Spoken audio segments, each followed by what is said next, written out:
Banana lassi ఇంట్లోనే ఈజీగా ఎలా ప్రిపేర్ చేసుకోవాలో చూసేద్దాం ఇప్పుడు మనం.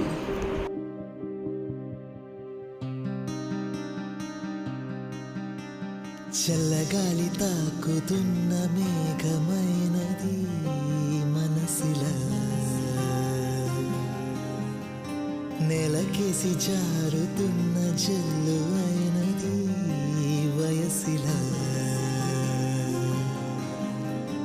ఎందుకంట ఇంతదగా నిన్న మొన్న లేదు కదా,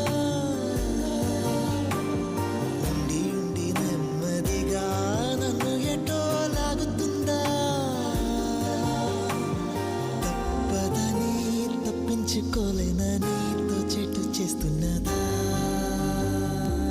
చల్లగాలి